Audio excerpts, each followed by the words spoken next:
છે કે જો ચરસા ચરસીનું થશે પાલન, ચરસા ચરસીનું થશે પાલન, તો આ દીકરી સદાય રહેશે ઋણમાં. કોણ જાણે આ સમાજની કેવી રીત હશે, લગ્ન પ્રસંગની ઉજવણી તો સાવ અનોખી જ હશે. પણ જ્યારથી હું સમજણી થઈ છું ત્યારથી આ વિચાર મારા મગજમાં આવ્યા કરે કે શું કુદરતની એવી રચના છે કે વરઘોડો કાઢવો જ પડે?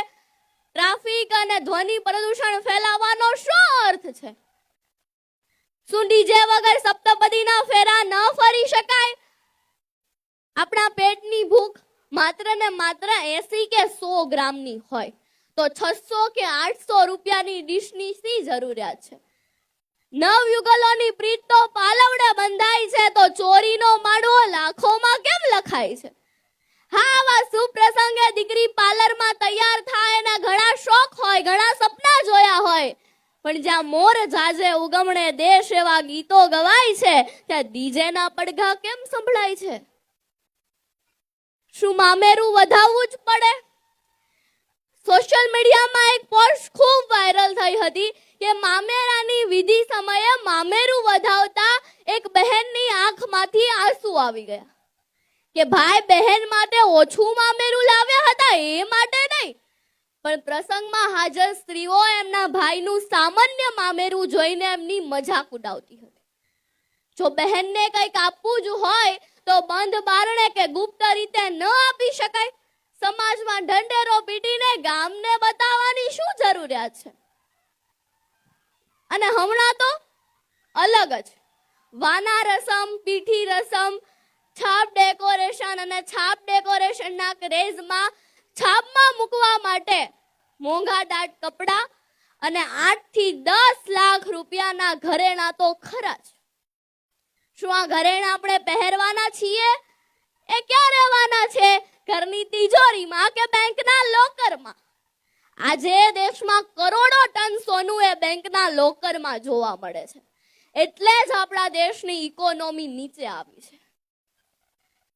આપણા ગુજરાતીઓમાં આવી કહેવત છે કે લાંબા જોડે ટૂંકો જાય, મરે નહીં ને માંદો થાય. સ્વાભાવિક વાત છે કે મોંઘાદાટ ખર્ચા અમીર વર્ગ, પૈસાદાર લોકો કરે, પણ જ્યારે નાનો માણસ એની હેસિયતથી વધારે કરવા જાય ને તો મુશ્કેલીમાં મુકાય છે. જ્યારે કોરોના આવ્યો ને ત્યારે આપણને સમજાવતો ગયો કે માણસ ઓછા ખર્ચે પણ પોતાનું જીવન શાંતિથી જીવી શકે છે. દેખાદેખી કરીને, ખોટા ખર્ચા કરીને દીકરા કે દીકરીના ધામધૂમથી લગ્ન માટે એના પિતા પર કેટલી મોટી જવાબદારી આવી પડે. આ બધું જ જાણવા છતાં મૌન સેવાય છે. પણ દુઃખ તો ત્યારે થાય છે કે નથી ને તોય કરવા જાય છે ને અંત સુધી હપ્તા ભરાય છે. કદાચ એટલે જ આ સમૂહ લગ્નનો ઉદય જ એ માટે થયો છે.